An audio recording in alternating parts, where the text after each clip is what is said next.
হযরত আনাস রাদিয়াল্লাহু তাআলা আনহু হতে বর্ণিত হাদিস, কোন মানুষ যদি দুনিয়াতে এমন কোন জায়গায় কোন আমল করে, এমন কোন পাথরের মধ্যে আমল করে যেই পাথরের কোন জানালা নাই, কোন দরজা নাই, একেবারে আটকানো, ওই পাথরের মধ্যেও কোন মানুষের যদি কোন আমল থাকে, কিয়ামতের দিন সেই আমল হাজির করবে কে?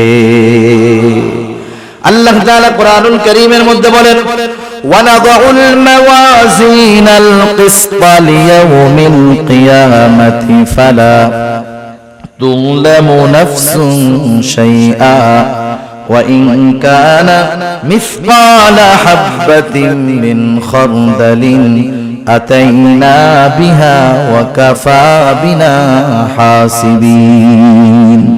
আল্লাহ তাআলা বলেন, আমি কিয়ামতের দিন ইনসাফের বিচারালয় কায়েম করব, ন্যায় বিচারের আদালত কিয়ামতের দিন আমি আল্লাহ কায়েম করব। বাস্তব কথা, তিতা লাগলেও সত্য কথা, দুনিয়ার আদালতগুলোর মধ্যে ইনসাফ নাই, বেইনসাফি ভরা।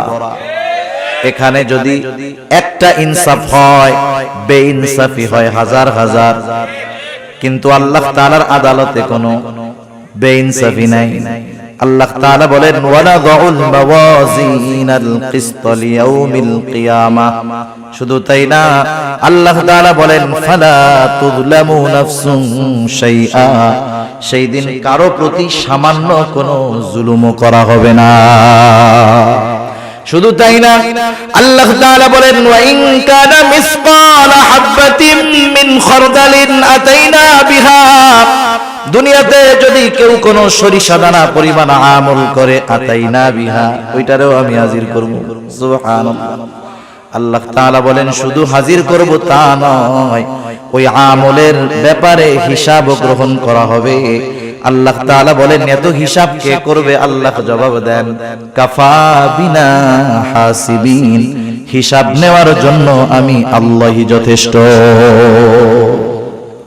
হযরত লোকমান সন্তানরা এই কথা শিক্ষা দিচ্ছে, বাজার তুমি হয়তো আমার সামনে পীর সাহেব হয়ে থাকবা, কিন্তু তুমি যখন রাত্রে বেলা রুমের মধ্যে দরজা আটকাইবা, ওয়াইফাই লাইনটা দিবা, গুনাহ করবা, পাপ করবা, আমার সামনে তো তোমার মতো ভালো ভদ্র আর কেউ নাই। তুমি আমার অগোচরে যায় অপরাধ করবা, গুনাহ করবা, মনে কইরো না যে আল্লাহ তাআলা দেখবে না, আল্লাহ সব দেখবে। হযরত লোকমান সেই কথাই বলেন, ও আমার বৎস, তোমার কোন আমল যদি সরিষা দানা পরিমাণ হয়, ওই আমলটা যদি পাথরের মধ্যে থাকে, শুধু তাই না, মিসকালা হাববাতিন মিন খারদালিন ফাতাকুন ফি সখরাতিন, সেটা যদি পাথরের মধ্যে থাকে, আও ফিস সামাওয়াত, সেটা যদি আসমানেও থাকে, আও ফিল আরদ, সেটা যদি জমিনের সাথেও মিশে থাকে, আল্লাহ তাআলা সেই আমলটা হাজির করবেন। ইয়াতি বিহাল্লাহ, ওই আমলটাও হাজির করবে কে? প্রত্যেকটা নবী হিকমতওয়ালা, কোনো সন্দেহ নাই, কিন্তু হযরত লুকমান আলাইহিস সালাম কেন হিকমত গ্রহণ করলেন, নবুয়ত গ্রহণ করলেন না? ওনাকে যখন প্রশ্ন করা হলো, উনি তখন বললেন, শোনো, নিঃসন্দেহে নবুয়ত এটা অনেক সম্মানজনক একটা কাজ, কিন্তু আল্লাহ সুবহানাহু ওয়া তাআলা আমাকে নিজের থেকে নবুয়তের জিম্মাদারি দেন নাই, বরং আমাকে অপশন দিয়েছেন। আমি চাইলে নবুয়ত গ্রহণ করতে পারি, আমি চাইলে হিকমত গ্রহণ করতে পারি। নবুয়ত যদি আমি গ্রহণ করতাম, এই নবুয়তের যেই জিম্মাদারি, যেই দায়িত্বটা ছিল, যদি কখনো এই দায়িত্বের ভিতরে কোনো কমতি পড়তো, কোনো ত্রুটি বিচ্যুতি হতো, আল্লাহ তাআলার কাছে এই ব্যাপারে আমার জবাবদিহিতা করতে হতো। কিন্তু আল্লাহ তাআলা যদি নিজ থেকে সরাসরি আমাকে নবুয়ত দান করতেন, তাহলে আমার এই নবুয়তের জিম্মাদারি পালনের সব ব্যবস্থাপনা আল্লাহ তাআলা গ্রহণ করতেন। এজন্য নবুয়ত গ্রহণ করাটা আমার জন্য রিস্কের ছিল, আমি এই জন্য হিকমত গ্রহণ করেছি। হিকমত কাকে বলা হয়? তাফসীরের মধ্যে আসছে, হিকমত হলো প্রজ্ঞা, হিকমত হলো দ্বীনের পরিপূর্ণ বুঝ, হিকমত হলো স্বপ্নের তাবির তথা স্বপ্নের ব্যাখ্যা। হযরত লোকমানকে আল্লাহ তাআলা হিকমত দান করেছেন। উনি কত হিকমতওয়ালা মানুষ ছিলেন, এখন নয়, শুধু অতীতেও আরব জাতির মধ্যে হযরত লোকমানের হিকমতপূর্ণ ঘটনা কথাগুলার প্রচলন ছিল। তাফসীরের মধ্যে, হাদিসের মধ্যেও হযরত লোকমানের এইরকম কিছু কিছু ঘটনা আছে। হযরত লোকমান আলাইহিস সালাম শুরুতেই যে এত সম্মানিত ছিলেন তা নয়, কিন্তু শুরু থেকে তার কর্মকাণ্ডের ভিতরে হিকমতের নিদর্শন পাওয়া যাইত। তিনি একটা মানুষের ছাগল চড়াইতেন, তিনি রাখাল ছিলেন প্রাথমিক সময়। একদিন ওই ছাগলের মালিক এসে বলে, ও লোকমান, তুমি আমার জন্য একটা ছাগল জবাই করবা, আর ছাগলের সবচাইতে সুস্বাদু জায়গার গোশত আমার জন্য নিয়ে আসবা। হযরত লোকমান আলাইহিস সালাম একটা ছাগল জবাই করার পর ওই ছাগলের হৃৎপিণ্ড আর জিহ্বার গোশতটা নিয়ে মালিকের সামনে হাজির। মালিক এবার বলতেছে, লোকমান যাও আর একটা ছাগল জবাই করো, এই ছাগলের সবচাইতে নিকৃষ্ট জায়গার গোশত তুমি আমার সামনে হাজির করবা। এইবার হযরত লোকমান আর একটা ছাগল জবাই করলেন। এইবারও তিনি হৃৎপিণ্ড আর জিহ্বার গোশত নিয়ে হাজির হয়ে গেলেন। মালিক জিজ্ঞাসা করতেছে, ও লোকমান, তুমি কি আমার সাথে মজা করতেছো নাকি? তোমাকে সবচাইতে উত্তম জায়গার গোশত আনতে বললাম, তুমি হৃৎপিণ্ড আর জিহ্বার গোশত আনছো। আবার সবচাইতে নিকৃষ্ট জায়গার গোশত আনতে বলেছি, তুমি হৃৎপিণ্ড আর জিহ্বার গোশত নিয়ে হাজির হইলা, কারণ কি?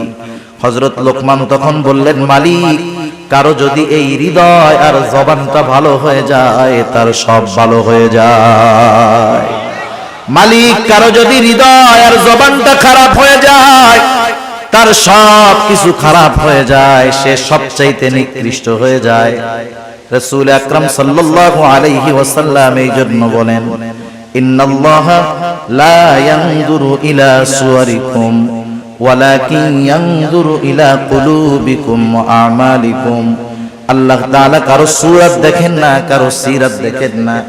আল্লাহ তাআলা দেখেন না কে কত সুন্দর, বরং আল্লাহ তাআলা দেখেন কার অন্তরটা কেমন। সেজন্য চেহারা, সূরত, সার্টিফিকেট এগুলার কোনো দাম আল্লাহ তাআলার কাছে নাই। যদি হইতো তাহলে আবু জেহেল সম্মানিত ব্যক্তি হইতো, হযরত বেলাল সম্মানিত ব্যক্তি হতে পারতো। হযরত লোকমান উনিও এরকম ছিলেন, হাবশী কালো গোলাম, কালো চুলগুলা কোকড়া, পাগুলা ছড়ানো, ঠোঁটটা মোটা। এক কথায় আমাদের দৃষ্টিতে একটা মানুষকে অসুন্দর দেখার জন্য যা কিছু দরকার সব তার মধ্যে ছিল, কিন্তু আল্লাহ সুবহানাহু ওয়া তাআলা কেমন সম্মান দিয়েছেন।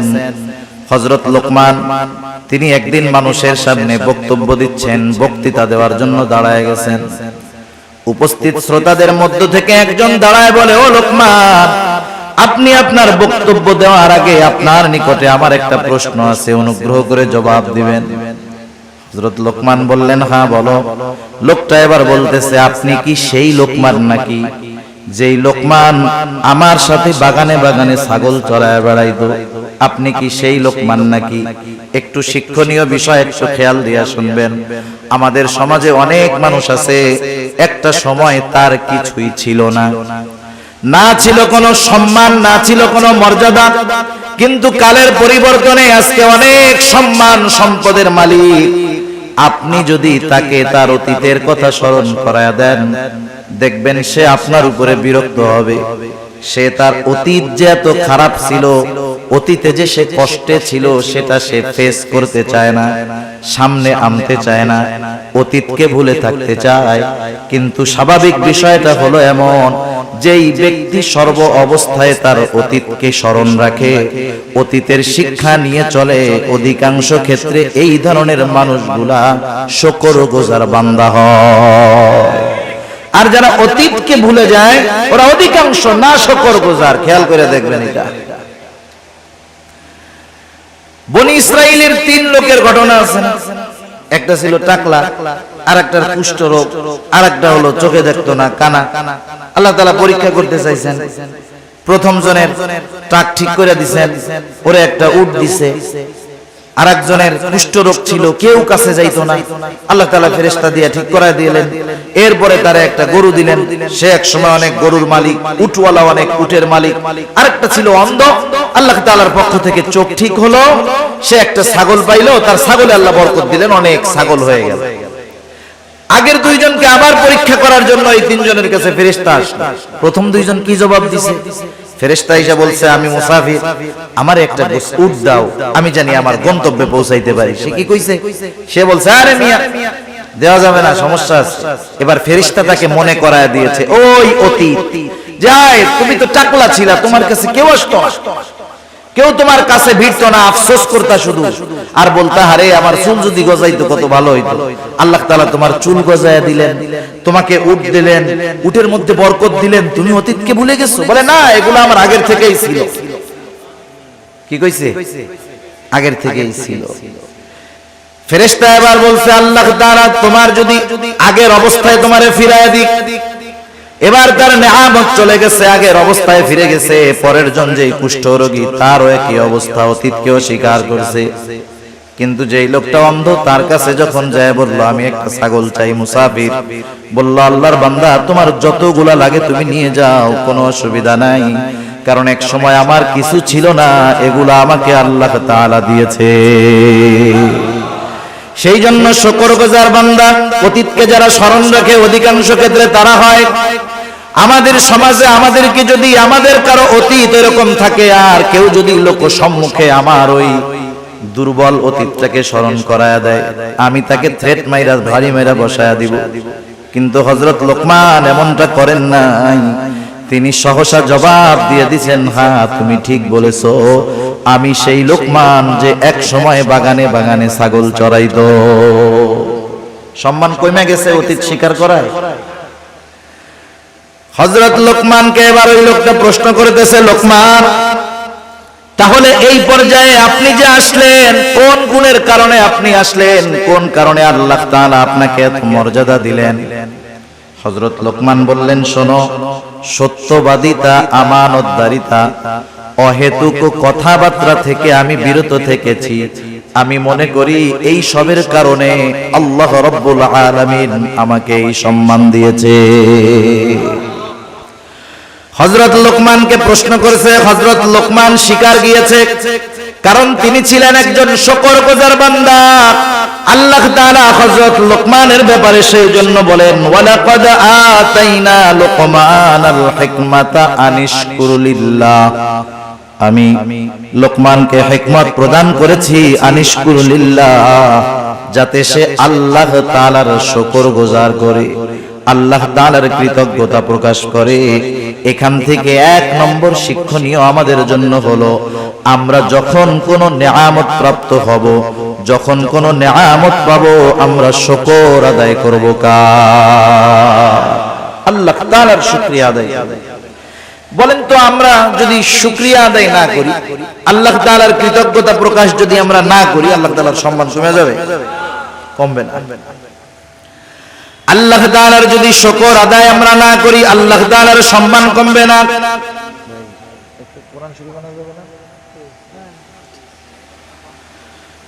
আল্লাহ তাআলার শুকরিয়া আমরা যদি সারা দুনিয়াবাসী না করি, আল্লাহ তাআলার সম্মান কমবে না। আর যদি তামাম দুনিয়ার মানুষ আল্লাহ তাআলার কৃতজ্ঞতা প্রকাশ করে, আমাদের শুকরিয়ার কারণে আল্লাহর ইজ্জত বাড়বেও না। তাইলে শুকরিয়া আদায় করলে আল্লাহ তাআলার কোনো লাভ নাই, না করলে আল্লাহ তাআলার কোনো ক্ষতিও নাই।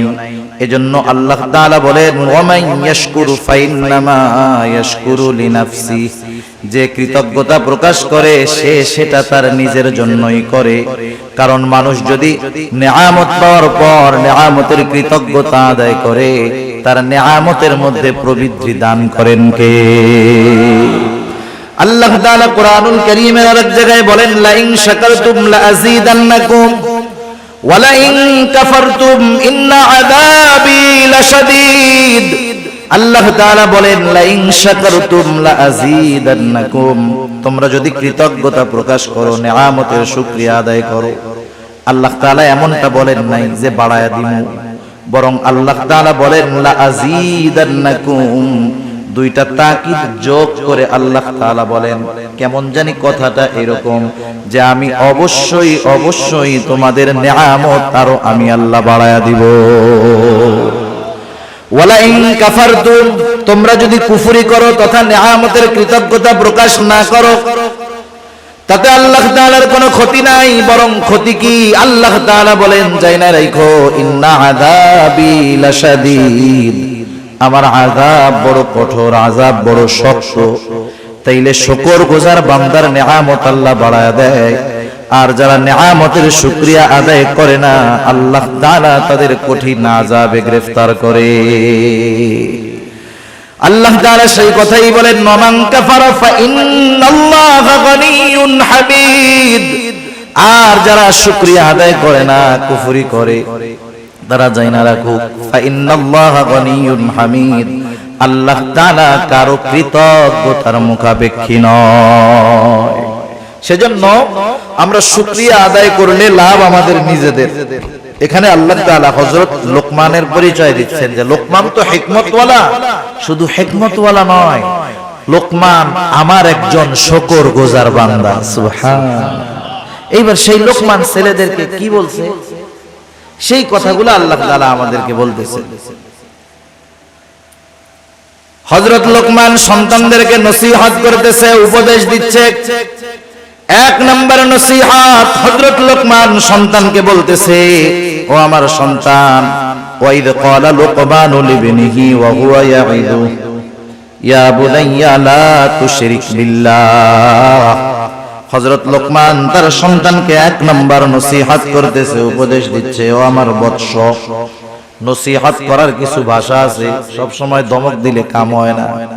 আমরা তো আমাদের বাচ্চা ছেলেদেরকে কিছু উপদেশ দেওয়ার আগে বলে, বেটা আগে পিটানি দে, এই করি সেই করি। না, আপনি আপনার সন্তানকে যদি কোনো কথা শোনাতে চান, তাহলে তাকে আবেগ, মহব্বত, ভালোবাসার সাথে উপদেশটা করতে হবে। ধমকের সাথে সব সময় সব ফায়দা অর্জন করা যায় না। সন্তানকে নসিহতের ভাষা হযরত লোকমান বলতেছে, ওয়াইদ ক্বালা লুকমানু লিবনিহি, আল্লাহ তাআলা বলেন হযরত লোকমান তার সন্তানকে বলতেছে, ইয়া বুনাইয়া লা তুশরিক বিল্লাহ, ইয়া বুনাইয়া, হে আমার বৎস। এটা বাংলায় অনুবাদ করে এর ভিতরে যেই মজাটা আছে এটা বোঝানো যাবে না। আপনাকে যদি বাংলাদেশ নয় তাম দুনিয়ার শ্রেষ্ঠ একজন আর্টিস্ট একটা আপেল অথবা কমলা আইকা আপনার সামনে দিয়া বলে, এটা খুব মজা না খাইতে, আপনি দেখবেন ঠিক, কিন্তু এর মজা বোঝা যাবে না। সেজন্য আরবি ভাষাটা না অনুধাবন করতে না পারলে এর মূল মজা তরজমায় বোঝা যায় না। সেজন্য যারা আলেম আছে, মাদ্রাসা আছে, এরা বোঝে কোরআন তরজমা পড়ার আগে 4-5 বছর তার আরবি ভাষা ব্যাকরণ নিয়ে পড়া লাগে। কেন? কারণ কোরআনে আল্লাহ কি বলেন সেটা পরিপূর্ণ অনুধাবন করার যোগ্যতা অর্জন করার জন্য। এখন তো আমার নেই, একটু ভাষাগত জ্ঞান থাকলেই মনে করে আমার চাইতে বড় আর কে জানে, ঠিক না? হযরত লোকমান বলতেছেন, ইয়া বুনাইয়া লা তুশরিক বিল্লাহ, এই ইয়া বুনাইয়ার মধ্যে মায়া, মমতা, স্নেহ, মোহাব্বত, ভালোবাসার বহির্প্রকাশ আছে। হযরত লোকমান বলতেছে, হে আমার বৎস, লা তুশরিক বিল্লাহ, আমরা মুমিন, আমরা মুসলমান, আমরা আমাদের সন্তানদেরকে প্রথম যেই শিক্ষাটা দেওয়ার দরকার হযরত লোকমান সেই শিক্ষাটাই দিয়েছেন। আল্লাহ তাআলা কত সুন্দরভাবে হযরত লোকমানের নসিহতগুলো জানায় দিলেন যে হযরত লোকমান তার সন্তানকে সর্বপ্রথম তাওহীদ তথা আল্লাহ তাআলার একত্ববাদের পরিচয় শিক্ষা দিয়েছে, ঈমানের শিক্ষা দিয়েছে। আগে মূল হলো ঈমানের শিক্ষা। কিসের শিক্ষা? ঈমান হলো সব আমলের মূল। আমল ভুরি ভুরি আছে, ঈমান নাই, ওই আমলের কোনো দাম নাই। সেজন্য শিরক থেকে আমাদের সন্তানদেরকে বাঁচার নসিহত করতে হবে। এখন যদি আমরা নিজেরা নিজেদের মধ্যে একটু যাচাই বাছাই করি, আমাদের নাসিরউদ্দিন জর্জ ভাই বলতেছিলেন, আপনারা এখানে আসার আগে আজকে সারাদিন আপনার সন্তান কি করেছে, কয়জন বাপ খোঁজ নিছেন? 5 জন হাত উঁচা করতে পারবেন না। এবার আমি যদি আপনাদের প্রশ্ন করি, এমন কোন বাবা আছেন একটু বলেন, আমি আমার সন্তানটাকে একদিন সুন্দর মতো আমার পাশে বসাইয়া গায়ে হাত বুলাইয়া এরকম বলেছি, ও আমার কলিজার টুকরা সন্তান, আল্লাহ তাআলার সাথে শিরিক কইরো না। আসেননি যে একজন বাপ এরকম, আমার পোলা এখনো বড় হয় নাই, এই ওয়াজ করার টাইম ওরে হয় না, এই জন্য আমি করি নাই। মানে আপনারা আবার কইতে পারেন যে হুজুর ওয়াজ করতেছেন, আপনি কি এই আমল করছেন নাকি? মানে আমার ছেলেও তো বড় হয় নাই। তো তাহলে দেখেন এই জায়গায় যে কয়জন আছেন, একজন সাহস করে হাত উঁচা করতে পারেন না, আফসোসের ব্যাপার। একটু চিন্তা করেন না কি হবে অবস্থা, কবরে যাওয়ার পরে ওই পোলা কি দিবে? দেওয়ার আছে কিছু? বরং ওই পোলা আপনি আমল করতেছেন, ওই ছেলে জাহান্নামে যাওয়ার কারণ হইতে পারে। হযরত লোকমান সন্তানকে বলতেছে, ইয়া বুনাইয়া লা তুশরিক বিল্লাহ, হে আমার বৎস, তুমি আল্লাহ তাআলার সাথে শিরক কইরো না। কেন শিরক করবা না? ইন্নাশ শিরকা লাযুলমুন আযীম, শিরক হলো মহা অন্যায়, মহা জুলম। প্রত্যেকটা গুনাহ, প্রত্যেকটা পাপ জুলম, কিন্তু সবচাইতে বড় জুলম হলো আল্লাহর সাথে শিরক করা। এজন্য আল্লাহ তাআলা কোরআনুল কারীমের মধ্যে বলেন, ইন্নাল্লাহা লা ইয়াগফিরু আন ইউশরাকা বিহি ওয়া ইয়াগফিরু মা দুনা যালিকা লিমান ইয়াশা ওয়া মান ইউশরিক বিল্লাহি ফাকাদ ইফতারা ইসমান আযীমা। আল্লাহ তাআলা জানায় দিয়েছেন, ইন্নাল্লাহা লা ইয়াগফিরু আন ইউশরাকা বিহি, নিশ্চয় আল্লাহ তাআলা তার সাথে যে শিরক করে তাকে আল্লাহ তাআলা ক্ষমা করবে না। আল্লাহ তাআলা বলেন, ওয়া ইয়াগফিরু মা দুনা যালিকা লিমান ইয়াশা, শিরক ছাড়া যদি কেউ কোনো অন্যায় করে আল্লাহ তাআলা যাকে চান তাকে তিনি ক্ষমা করে দিবেন। কিন্তু যে শিরক করলো সে কি অপরাধ করলো?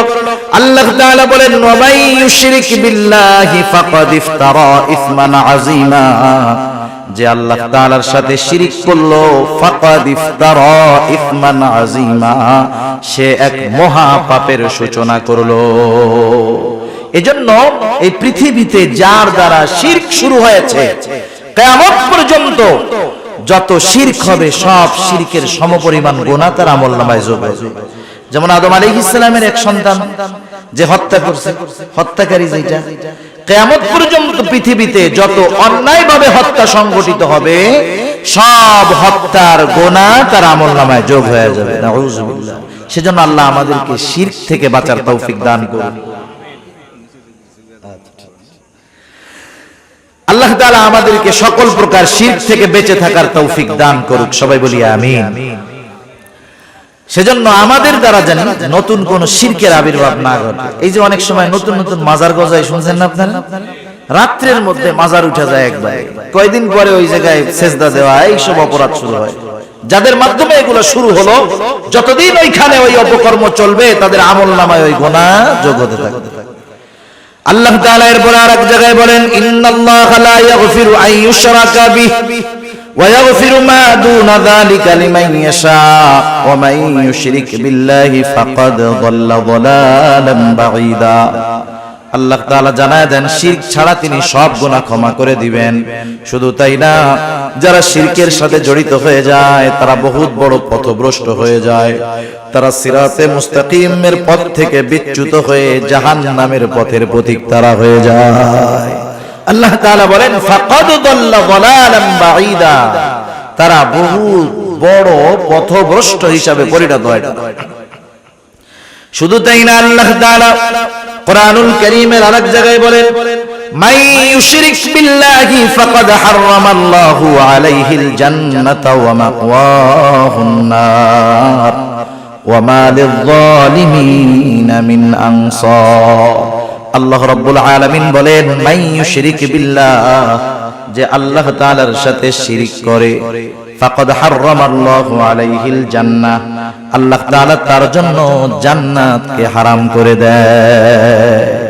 যারা শিরক করে তাদের জন্য জান্নাত হারাম। জোরে বলেন, তাদের জন্য জান্নাত কি? হারাম, হারাম। শুধু তাই না, আল্লাহ তাআলা বলেন, ওয়া মাওয়াহুন নার ওয়া মা লিয-যালিমিনা মিন নাসীর। আল্লাহ তাআলা বলেন, জাহান্নাম এটা কতই না নিকৃষ্ট আবাসস্থল, তাদের জন্য কোনো সাহায্যকারী নাই। আল্লাহ তাআলা যারা শিরক করে তাদের ব্যাপারে একটা উপমা দেন। আল্লাহ তাআলা বলেন, ওয়া মান ইউশরিক বিল্লাহ ফাকাআন্নামা খাররা মিনাস সামা ফাতাখতাফুহু আত-তায়রু আও তাহওয়ি বিহির রিহু ফি মাকানিন সাহিক। আল্লাহ তাআলা বলেন, মান ইউশরিক বিল্লাহ, যে আল্লাহ তাআলার সাথে শিরক করে, ফাকান্নামা খাররা মিনাস সামা, সে কেমন জানি আসমান থেকে পতিত হয়। আল্লাহ তাআলার জিম্মাদারি তার উপর থেকে উঠে যায়, সে আসমান থেকে পতিত হলো। ফাকান্নামা খাররা মিনাস সামা ফাতাখতাফুহু আত-তায়রু, একটা পাখি তারে সো মাইরা নিয়ে গেল। আও তাহউই বিহির রিহু ফি মাকানিন সাহিক, অথবা প্রচন্ড ঝড় বাতাস তাকে দূরবর্তী অজানা কোন জায়গায় নিক্ষেপ করলো। তার মানে যেই ব্যক্তি শিরক করে সে তার আমল সব বাদ হয়, জাহান্নামের ঠিকানা তার হয়, জান্নাত হারাম হয়। আল্লাহ তাআলা উপমা দিয়ে বুঝাইলেন সে একেবারে ধ্বংস হয়ে যায়, নিঃশেষ হয়ে যায়, শেষ তার সব, জিন্দেগি বরবাদ, আখিরাত বরবাদ। সেজন্য আমরা কখনো চাই না যে আমাদের সন্তানেরা জাহান্নামী হোক, কেউ চায় না, কেউ চায় না। সেজন্য আমরা আমাদের সন্তানদেরকে বোঝাবো যে আল্লাহর সাথে শিরক কইরো না, কারণ শিরক সবচাইতে বড় জুলম, আর শিরক করলে সবচাইতে বেশি বেজার হন আল্লাহ রাব্বুল আলামিন। এটা হযরত লোকমানের প্রথম নসিহত। এরপরে আল্লাহ সুবহানাহু ওয়া তাআলা এই নসিহতের পরে নিজে কিছু নসিহত করেছেন। সময় সুযোগ হইলে ওইটা আমরা শেষে বলবো। আজকে শুধু হযরত লোকমানের নসিহতগুলো আমরা শুনি, একটু খেয়াল রাখবো, মুখস্থ করার চেষ্টা করব। এক নাম্বার নসিহত, হযরত লোকমান তার সন্তানকে কার সাথে শিরক করতে মানা করছে। দুই নাম্বার, এবার সন্তানকে উদ্দেশ্য করে হযরত লোকমান বলতেছে, ইয়া বুনাইয়া ইন্নাহা ইন তাকু মিসকালা হাববাতিন মিন খারদালিন ফাতাকুন ফি সাখরাতিন আও ফিস সামাওয়াতি আও ফিল আরদি ইয়াতি বিহাল্লাহ। আল্লাহর সাথে শিরক করবা না, পাপ করবা না, শিরক করবা না। শুধু তাই না, এবার আল্লাহ তাআলা কতটা সূক্ষ্মদর্শী, তার মানে আল্লাহ তাআলা আমাদেরকে কতটা দৃষ্টির ভিতরে রাখেন। হযরত লোকমান সন্তানকে সেটা বুঝাইতেছেন।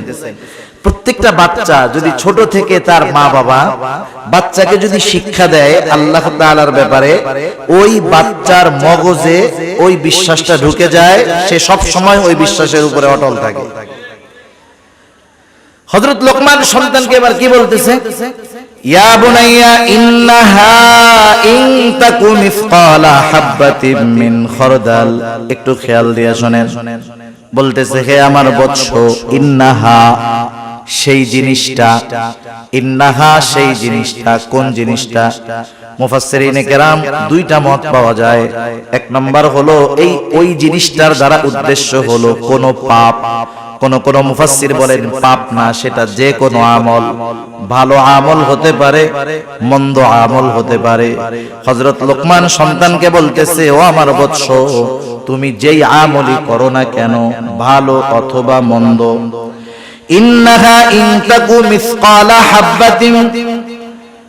আল্লাহ তাআলা হযরত লোকমানের নসিহতটা কত সুন্দরভাবে দেখেন আমাদের খেদমতে পেশ করে বলেন। হযরত লোকমান সন্তানকে বলতেছে, তুমি যেই আমলটা করো সেই আমলটা যদি সরিষা দানা পরিমাণও হয়, ইন্নাহা ইন তাকু মিসকালা হাববাতিন মিন খারদালিন ফাতাকুন ফি সাখরাতিন আও ফিস সামাওয়াতি আও ফিল আরদি ইয়াতি বিহাল্লাহ।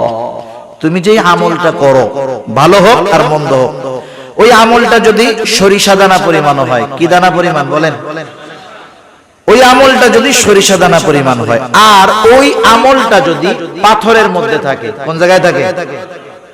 হযরত আনাস রাদিয়াল্লাহু তাআলা আনহু হতে বর্ণিত হাদিস, কোন মানুষ যদি দুনিয়াতে এমন কোন জায়গায় কোন আমল করে, এমন কোন পাথরের মধ্যে আমল করে যেই পাথরের কোনো জানালা নাই, কোনো দরজা নাই, একেবারে আটকানো, ওই পাথরের মধ্যেও কোন মানুষের যদি কোনো আমল থাকে, কিয়ামতের দিন সেই আমল হাজির করবে কে?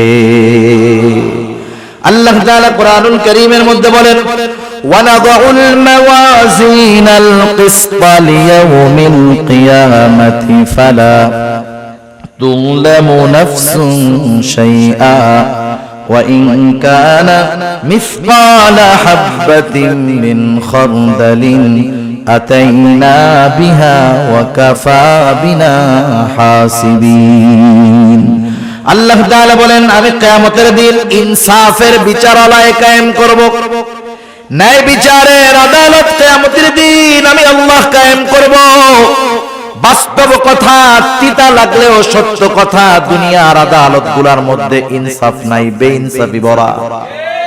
এখানে যদি একটা ইনসাফ হয়, বেইনসাফি হয় হাজার হাজার, কিন্তু আল্লাহ তাআলার আদালতে কোনো বেইনসাফি নাই।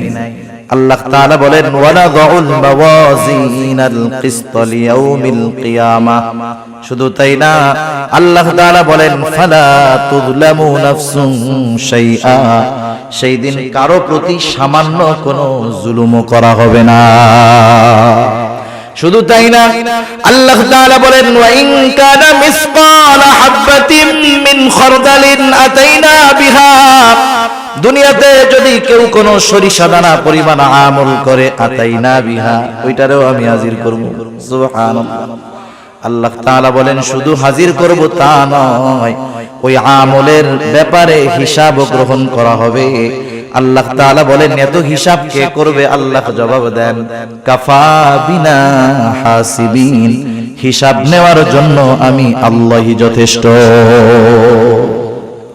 হযরত লোকমান সন্তানদের এই কথা শিক্ষা দিচ্ছে, বাজার তুমি হয়তো আমার সামনে পীর সাহেব হয়ে থাকবা, কিন্তু তুমি যখন রাত্রে বেলা রুমের মধ্যে দরজা আটকাইবা, ওয়াইফাই লাইনটা দিবা, গুনাহ করবা, পাপ করবা, আমার সামনে তো তোমার মতো ভালো ভদ্র আর কেউ নাই। তুমি আমার অগোচরে যায় অপরাধ করবা, গুনাহ করবা, মনে কইরো না যে আল্লাহ তাআলা দেখবে না, আল্লাহ সব দেখবে।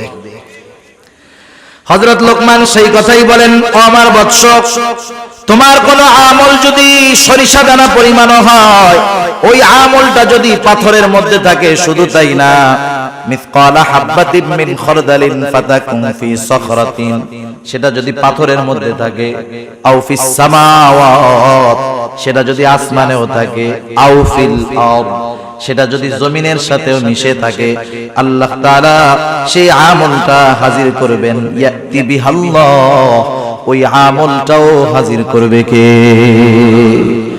আল্লাহ তাআলা কেন হাজির করতে পারেন? কারণ আল্লাহ তাআলা ইন্নাল্লাহা লাতীফুন খাবীর, কারণ আল্লাহ তাআলা হলেন সব খবর জানে। শুধু তাই না, সূক্ষ্ম দ্রষ্টা, সূক্ষ্ম থেকে সূক্ষ্মাতীত সব বিষয়ের খবর আল্লাহ তাআলার কাছে আছে। আরে আমল সংগঠিত হওয়ার পরে তো সেটা আল্লাহ তাআলা জানেন। আমি যখন কোনো আমল করার চিন্তা করি, বদ আমলের চিন্তা করি, সেটারও খবরও যিনি জানেন তিনি কে? আল্লাহ তাআলা সূরাতুল কাফের মধ্যে বলেন, ওয়ালাকাদ খালাকনাল ইনসানা ওয়া না'লামু মা তুওয়াসওয়িসু বিহি নাফসুহু ওয়া নাহনু আকরাবু ইলাইহি মিন হাবলিল ওয়ারিদ। আল্লাহ তাআলা বলেন, আমি মানুষ সৃষ্টি করেছি, ওয়া না'লামু মা তুওয়াসওয়িসু বিহি নাফসুহু, আমি জানি কোন জিনিস তার অন্তরের মধ্যে ওয়াসওয়াসা দেয়। ওয়াসওয়াসা দেখা যায় নাকি? দুনিয়ার মধ্যে তো এমন প্রযুক্তি আছে, একটা মানুষ অসুস্থ হয় নাই, কিন্তু তার কোনো অর্গান অসুস্থ হতে পারে, শরীরের কোনো অংশ অসুস্থ হতে পারে, হয় নাই। ওই লোকটারে যদি এমআরআই মেশিনের মধ্যে ঢুকায় দেওয়া হয়, রিপোর্ট বের হয়ে আসবে আপনার কিডনি অসুস্থ হয় নাই, তবে হতে পারে, যত্ন নেন। কিন্তু দুনিয়ায় এমন কোন মেশিন আছে নাকি যার মধ্যে ঢুকায় দিলে আমার আপনার অন্তরে কি আছে রিপোর্ট আকারে বের হবে? আছে?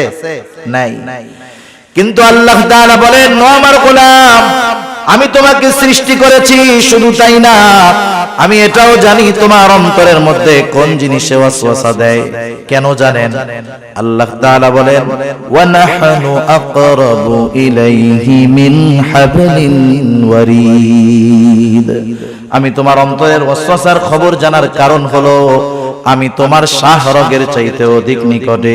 তার মানে আমার ভাষায় আমি মাঝে মধ্যে বলি, আমি আমার যত কাছে তার চাইতে বেশি কাছে কে?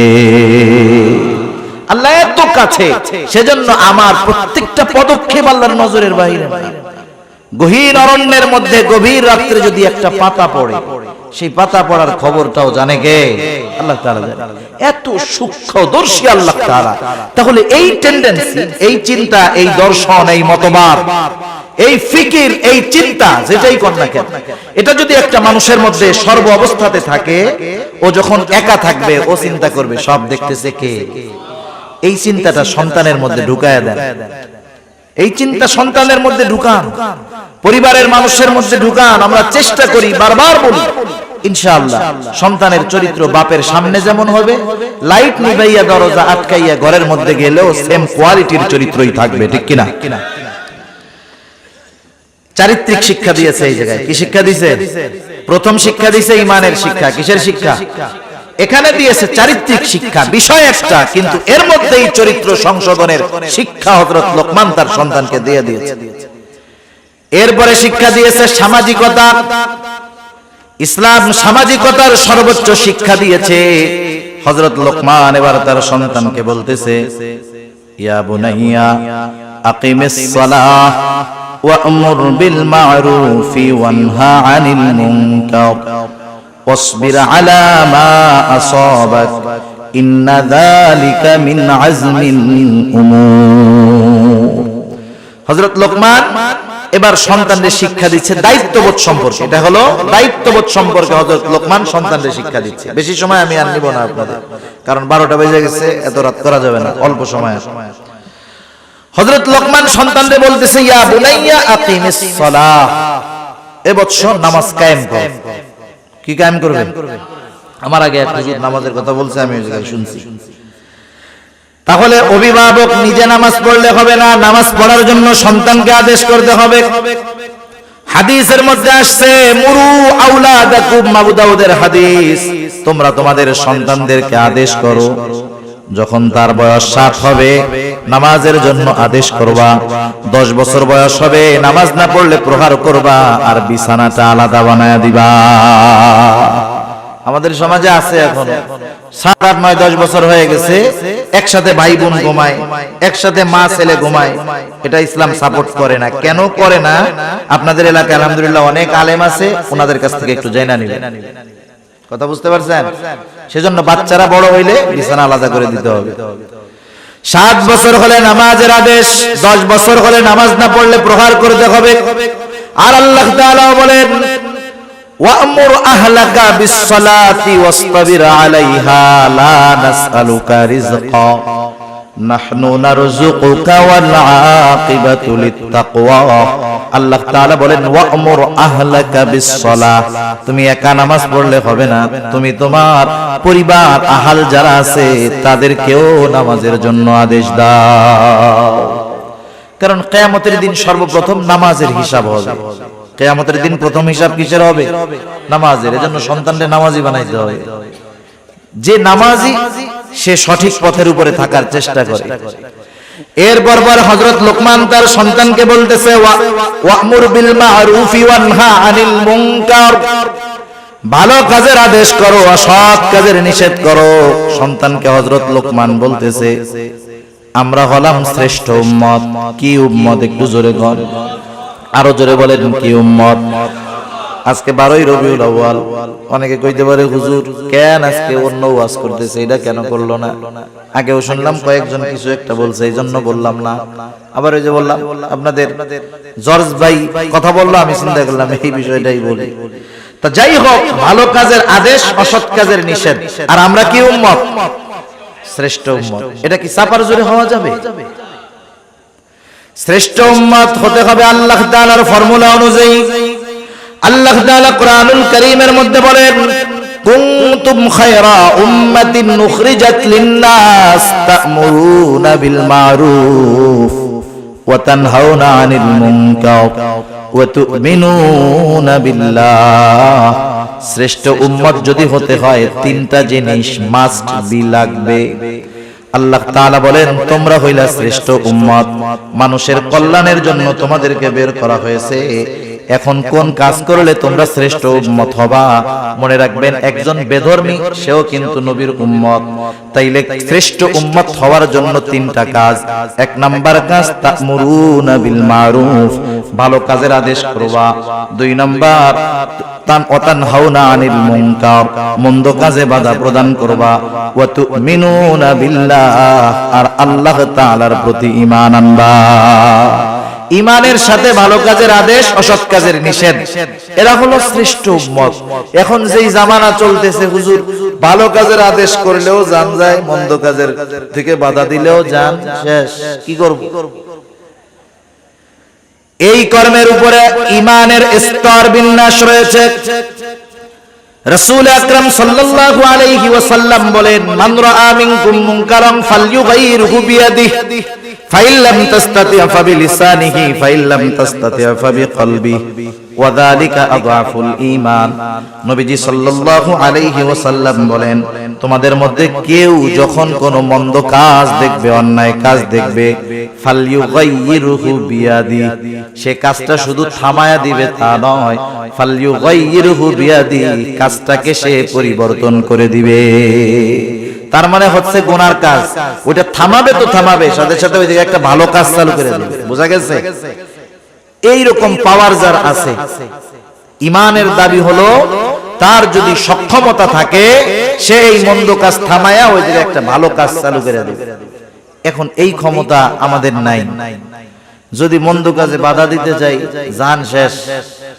নবীজি বলেন, ফাইন লাম তাসতাতি' ফাবিলিসানিহি, সে যদি ওই মন্দ কাজকে বাধা দিয়া পরিবর্তন করতে অক্ষম হয়, সে জবানের দ্বারা বাধা প্রদান করবে, নিষেধ করবে। নিষেধটা সে যে কোনো ভাবে করতে পারে, কারণ দাওয়াতের বহুত পদ্ধতি আছে। একই কাজ যদি আপনার ছেলে করে, আপনি তাকে বাধা দিয়া ধোলাই মন মতো দিতে পারবেন, কিন্তু পাশের একজন যদি করে, আপনি ধমক দিতে পারবেন, মাগার ধোলাই দিতে পারবেন না, কারণ ওই জায়গায় ওই পাওয়ার আপনার নাই। সেই জন্য ক্ষেত্র বিশেষ দাওয়াতের পদ্ধতি হলো, কিছু কিছু জায়গায় শক্ত ভাষায় দাওয়াত হবে, কিছু কিছু জায়গায় নরম ভাষায় দাওয়াত হবে। এই জন্য নবীজির বয়ান তথা খুতবার মধ্যে কখনো পাওয়া যাইত তিনি রাগান্বিত স্বরে বক্তব্য দিতেন, নবীজির চেহারাগুলা লাল হয়ে যাইত। আবার কিছু কিছু সময় নবীজি বক্তব্য দিতেন, সাহাবারা কান্নায় জর্জরিত হয়ে যাইত। জবানের দ্বারা বাধা প্রদান করবে। ধমক দিয়া বড় মানুষ যদি করে, তারা তো ধমক দেওয়া যাবে না, তারা তো বুঝাইতে হবে, চাচা কামটা ভালো না, কয়দিন পরে মইরা যাবেন, দাড়ি পাইকা গেছে, চামড়া ঝুলে গেছে, আজরাইল চারপাশ দিয়ে ঘুরতেছে, বাদ দেন না, এই যে কাজ হয়ে গেল না। আর ছোট মানুষটা যদি আপনি অপরাধ করার পরে পায়ে ধরে কন, বাদর পায়ে ধরে তুই করিস না, কাজ হবে না। যেখানে যেরকম ভাবে বাধা দেওয়া, সেই জায়গায় সেরকম ভাবে দিতে হবে। এখন আপনি আমি যদি মুখ দিয়ে বা জবান দিয়ে বাধা প্রদান করতে চাই, তাও বিপদ আছে। নবীজি সাল্লাল্লাহু আলাইহি ওয়াসাল্লাম বলেন, ফাইন লাম তাসতাতি' ফাবিকলবিহি ওয়া যালিকা আযআফুল ঈমান। কেউ যদি জবানের দ্বারা বাধা প্রদান করতে অক্ষম হয়, সে অন্তরের দ্বারা বিষয়টাকে ঘৃণা করবে। কোন জায়গায় যদি কোনো অপরাধ সংগঠিত হয়, কথার কথা আপনাদের এলাকায় একটা অপরাধ হচ্ছে, আর এক লোক উমরা হজ পালন করতে গেছে সৌদি আরব, একবারে হারামের মধ্যে আছে, তাওয়াফরত অবস্থায় আছে, বাইতুল্লাহর সামনে আছে। একজন ফোন দিছে, ভাই এলাকায় তো এই কাম হইছে, এটা করছে, সাইজ করে দিব নাকি? উনি ওই জায়গা থেকে বুঝা সাইজ করে দেয়, আমার কিছু কওয়া লাগে না। এবার দিয়া অপরাধ একটা সংগঠিত হয়ে গেল, ঠিক না? উনি আছে কই? মক্কা শরীফ। উনি যদিও এই অপরাধ যেখানে হচ্ছে সেখানে নাই, কিন্তু এটাকে সমর্থন দেওয়ার কারণে উনি ওই অপরাধীদের শামিল। আরেকজন দুর্বল মানুষ, এক জায়গায় অপরাধ সংগঠিত হচ্ছে, ওই অপরাধ যেখানে হচ্ছে সেই জায়গায় সে আছে। কথা বুঝেন নাই? সেই জায়গায় সে আছে, কিন্তু বাধা দেওয়ার মতো ক্ষমতা নাই। অন্তরে কইতেছে, আল্লাহ আমি যায়ীফ, আমি দুর্বল, বাধা দেওয়ার ক্ষমতা আমার নাই, আপনি আমারে মাফ করেন। ওই জায়গায় অপরাধ হচ্ছে, গুনাহ হচ্ছে, সে উপস্থিত, তবে সে অক্ষম বাধা দিতে, সে যদিও ওই জায়গায় আছে কিন্তু আল্লাহ তাআলার কাছে তার অক্ষমতা প্রকাশ করার কারণে সে যেন কেমন যেন ওই গুনার সাথে তার কোনো সম্পৃক্ততা নাই। সেজন্য নবীজি বলেন কমপক্ষে অন্তরের দ্বারা ঘৃণা করবে, এটা হলো দুর্বল ঈমানের পরিচয়। সেই জন্য আমরা যে যেখান থেকে পারি ভালো কাজের আদেশ, অসৎ কাজের নিষেধ করব। এরপরে বলেন এই কাজ করতে গেলে বাধা আসতে পারে, এই জন্য হযরত লোকমান তার সন্তানকে বলেন ওয়াসবির আলা মা আসাবাক ইন্না যালিকা মিন আজমিল উমুর। এই কাজ করতে গিয়া যদি কখনো বিপদ আপদ আসে, ওয়াসবির তুমি সবর করো, মুসিবত আসলে সবর করো, ইন্না যালিকা মিন আজমিল উমুর, নিশ্চয় এটা বড় জটিল এক কাজ, এটা বিশাল এক জিনিস, সাধারণ কাজ না। এরপরে হযরত লোকমান সন্তানকে সামাজিকতা শিক্ষা দিচ্ছে, মানুষের সাথে কিভাবে মিশতে হবে। হযরত লোকমান সন্তানকে বলতেছে ওয়ালা তুসাইর খাদ্দাকা লিন্নাসি ওয়ালা তামশি ফিল আরদি মারহা। 10 মিনিট কষ্ট হইতেছে নাকি আপনাদের? আর 10-15 মিনিট সর্বোচ্চ। ওয়ালা তুসাইর খাদ্দাকা লিন্নাসি ওয়ালা তামশি ফিল আরদি মারহা। সন্তানকে বলতেছে আমার সন্তান তুমি কখনো মানুষের দিক থেকে মুখ ফিরায়া তুমি কথা বলবা না, তার মানে অহংকারের সাথে তুমি মানুষের সাথে কথা বলবা না। অহংকার বড় জঘন্য এক পাপ। ইবলিসের আমলের কমতি ছিল না, কিন্তু সব নষ্ট হয়ে গেছে যেই কারণে সেটার নাম হলো অহংকার। আল্লাহ রাসূল সাল্লাল্লাহু আলাইহি ওয়াসাল্লাম বলেন লা ইয়াদখুলুল জান্নাতা মান কানা ফি কলবিহি মিসকালা হাববাতিন মিন কিবর। যার অন্তরের মধ্যে সরিষা দানা পরিমাণ অহংকার থাকবে সে জান্নাতে প্রবেশ করতে পারবে না। সেজন্য দুনিয়ায় সম্পদ, শিক্ষা, সার্টিফিকেট, যোগ্যতা, ডিগ্রি থাকতে পারে, এটা নিয়ে অহংকার করার কোনো কিছু নাই। সম্পদ আপনাদের এলাকা এখানে বা সারা বাংলাদেশে এমন কেউ আছে নাকি যে কারুনের চাইতে ধনী ছিল? আছে? দেখেন এই সম্পদ নিয়ে অহংকার করছে, সম্পদ সহ সে শেষ। ক্ষমতার দিক দিয়ে যদি হিসাব করেন ফেরাউন, নমরুদ, হামান, বখতেনসর এদের মতো ক্ষমতাওয়ালা কেউ নাই, অথচ অহংকার করেছে, অবাধ্য হয়েছে, সীমা লঙ্ঘন করেছে, সব শেষ। ইবলিসের মতো আমলের কোনো অভাব নাই, আমলদার কেউ ছিল না, অহংকার করেছে, সব শেষ। এজন্য আল্লাহর নবী বলেন, আল্লাহ তাআলা বলেন আল কিবরিয়া উরিদাই, অহংকার হলো আমার চাদর। সেই জন্য আমরা অহংকার করব না। অহংকারের দ্বারা ক্ষতি হলো জান্নাতের মধ্যে প্রবেশ করা যাবে না, অহংকার থেকে বাঁচতে হবে। হযরত লোকমান সন্তানদেরকে সেই কথা শিক্ষা দিলেন যে সন্তান মানুষের সাথে মুখ ফিরায়া তথা অহংকারের সাথে তুমি কখনো কথা বলবা না। ওয়ালা তামশি ফিল আরদি মারহা, জমিনের উপরে কখনো গর্ব ভরে পদচারণ করবা না, জোরে জোরে পা ফালাইয়া একবারে স্টাইল দিয়া হাঁটবা না। রহমানের বান্দাদের কিছু গুণাবলী আল্লাহ তাআলা সূরাতুল ফুরকানের মধ্যে আল্লাহ তাআলা তার স্পেশাল বান্দাদের কিছু গুণাবলী বর্ণনা করেছেন। আল্লাহ তাআলা বলেন ওয়া ইবাদুর রহমানিল্লাযীনা ইয়ামশুনা আলাল আরদি হাওনা ওয়া ইযা খাতাবাহুমুল জাহিলুনা ক্বালু সালামা। রহমানের বান্দা হলো তারা কারা? ওয়া ইবাদুর রহমান আল্লাযীনা ইয়ামশুনা আলাল আরদি হাওনা, যারা মধ্যপন্থা অবলম্বন করে একেবারে নম্রতার সাথে পথ চলে, তারা রহমানের বান্দা। সুবহানাল্লাহ। সেজন্যই লাফায় লাফায় পথ চললে, পা ফলায় পথ চললে ওরকম না।